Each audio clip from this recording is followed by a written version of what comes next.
ছিল সভাতে যাইয়া এমন সময় এক মুসাফির আসিল চলিয়া রাসূলের অফিসে এসে বলতাছে বিনাইয়া শুনেন শুনেন হুজুর আমি আপনাদের জানাই আমার ঘরে তিনটি মেয়ে বলছি আপনার ভাই বড় মেয়ে বিয়ার উপযুক্ত গেল হইয়া এই যে 500 টাকা লাগে হুজুর বিয়া দিতে যাইয়া 500 টাকা হুজুর দেখো নাইকাই আমার হাতে দয়া করে দয়া নবী সহায় করো মরে হুজুর আপনারে জানা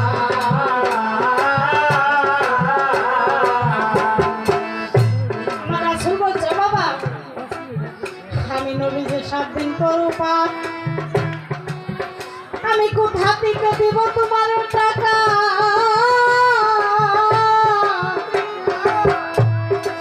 আরে এই কথা শুনিয়া মুসাফির সেদিন বলতাছে ডাকিয়া হুজুর গো আপনার মুখের বাণী কোন মেয়ে যদি তিন পুরুষের সাথে উঠা বসা করে বা গর্ব হয় সে মেয়ের জন্য বলে বাবা মা দুজকের আগ্রহ করতে হয় তাই না আপনার নিজের হাতের হাদিস হুজুর আমার বড় মেয়েটা যে বিয়ের উপযুক্ত হুজুর 500 টাকা লাগে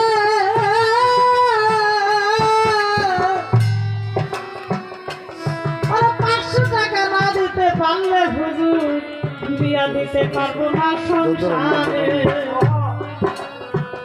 যখন এই কথা বলছে আমার রাসূল বলছে বাবা আমি যে 7 দিন করো পার আমি তোমাকে একটি চিঠি লিখে দেই এই চিঠিটা নিয়ে তুমি যাও আমার মেয়ের বাসায় যাইলা কুলছন বিবি যদি পরে দেখে আমার আব্বা চিঠি পাঠাইছে তোমাকে যে 500 টাকা দিয়ে দিবে হ্যাঁ তাই দেও বাবা আমি তোমারে জানা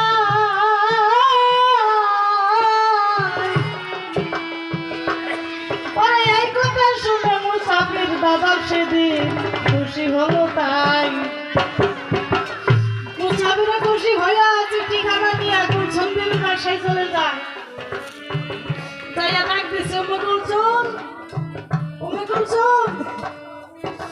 উসমান গনি বেরিয়ে এসেছে চিঠিখানা যখন উসমান গনির হাতে দিছে কুলছন বিবি বলছে দেখি কিসের চিঠি পরে দেখে আমার আব্বা 500 টাকা চাইছে উসমান গনি বলছে দিয়ে দাও আব্বাই কোন টাকায় করছে দিয়ে দাও 500 টাকা কুলছন বিবি বলছে হবে না আজকে যদি আমি 500 দেই আমার বাবা ভিখারি বাবা কাল 1000 টাকা পরশু দিন 2000 টাকা আমি বাবাকে একটি পয়সা দেব না সেই উপাসতি ঘুরে আসলো সেদিন মেয়ে হইয়া টাকা তো দিল না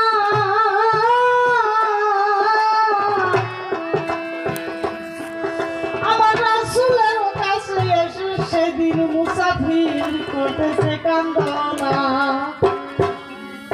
ও হুজুর বুঝছেন তো আমার পয়সা দিল না এখন আমার উপায় তখন বলছে বাবা রে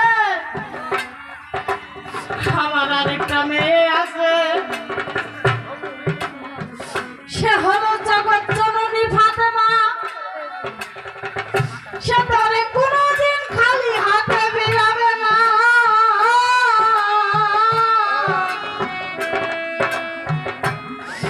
ওরে উম্মতের লাইগা ফাতেমা কোনোদিন একটা ভালো শাড়ি তো পিনবে না বাবা রে আমার ফাতেমা উম্মতের কারণে কোনোদিন ভালো কাপড় পিনবে না 2-3 বেলা এক মুঠ পেট ভরে খাবার খায় না 7 দিন 13 দিন 10 দিন 9 দিন আমার ফাতেমা উপাস থাকে আমার ফাতেমা যদি বাসায় চাইতো আল্লাহ তারে বাসায় দিত দিয়া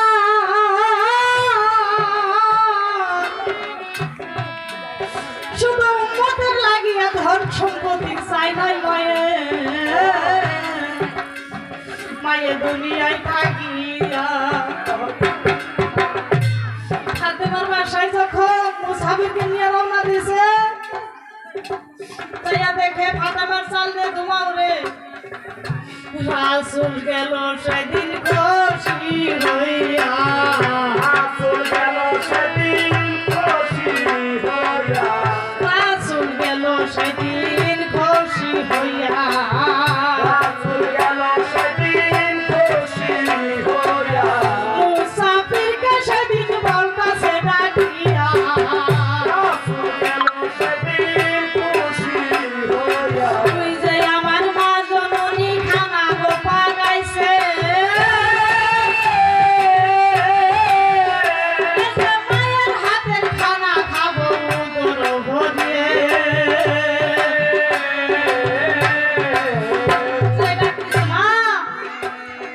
মায়ে বলে হবে না,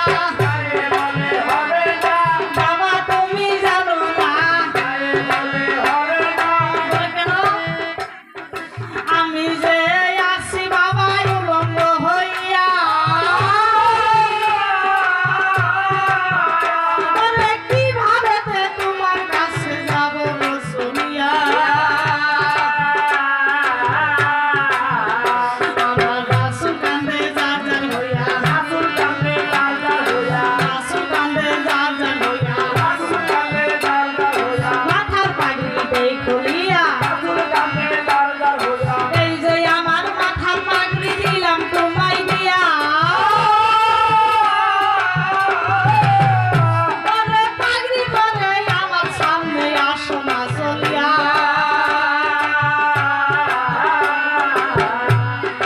মা ফাতেমা যখন দাদা এই যে পাগড়ি পরে গেল, এই যে দয়াল নবীর কাছে তখন চলে গেল। দয়াল নবী বলছে সেদিন ডাকিয়া ডাকিয়া, শোনো শোনো তবু মা তোমায় দেই বলিয়া। আল্লাহর একজন অতীত দেখো আমার ঘরে বসা, 500 টাকা লাগে মাগো তোমায় বলিয়া খানা। 500 টাকা যদি আমি না দিতে যে পারি, দয়াল নাম থাকবে না আসলে পেলাইয়া না তোমাকে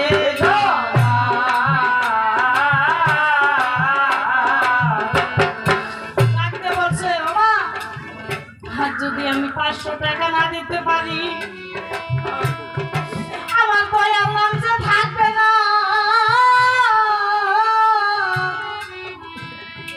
ওরে হাসরের দিন আমি আমার গুনাহগার উম্মত করাতে পারবো না। মা ফাতেমা বলছে বাবা তুমিও তো নিয়ে বসো। এমন সময় হযরত আলী আসলো। হযরত আলীর কাছে সমস্ত ঘটনা আমার মা ফাতেমা বলে বলল। হযরত আলী বলছিল বিবি রে তুমি চিন্তা করো না, ঘরে আছে আমার 2টা সোনার পুতুল, তুমি তাদের ডেকে আনো না।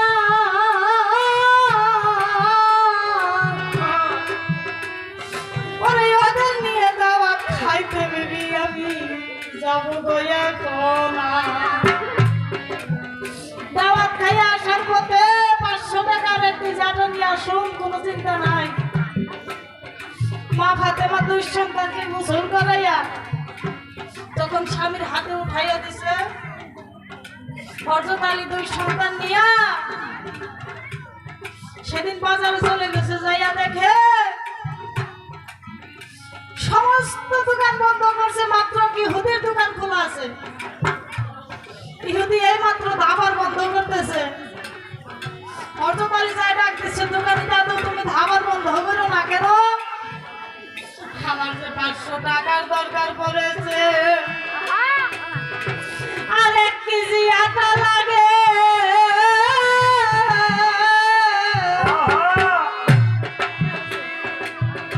দোকানি বলেছিল আলী আমি জানি তুমি ভিখারি মানুষ, তুমি যদি যাও কোনোদিন ফেরত দিতে পারবা না। পরিমাণা কোনো কিছুর বিনিময়ে আমি তোমাকে 500 টাকা দিব না। আমার কাছ থেকে যদি টাকা দিতে চাও কিছু রাখতে হবে। হযরত আলী বলছে দোকানি এই যে আমার ব্যস্ত খানার যে বাতি, আমি তোমায় গেলাম দিয়া।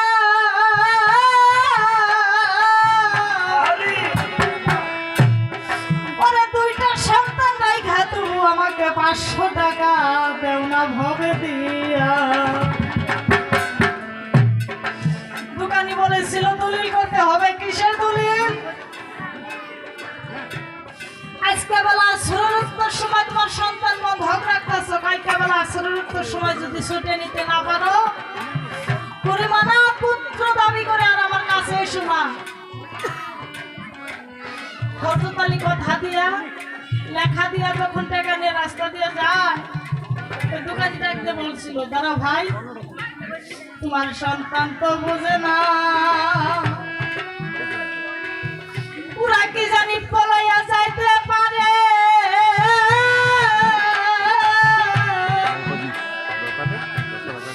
ওরা 2টা ছেলেকে ওই ঘরের ভিতরে রশি লাগাইয়া তুমি যাও না গো চলিয়ে। আলী বাবা হইয়া যখন দুই সন্তানকে ঘরের ভিতরে রশি লাগাইছে, রশি লাগাইয়া যখন রাস্তা দিয়ে যায়, বড় ইমাম জান্নাতে ডাকতে বলছিল, বাবা তুমি যাইয়া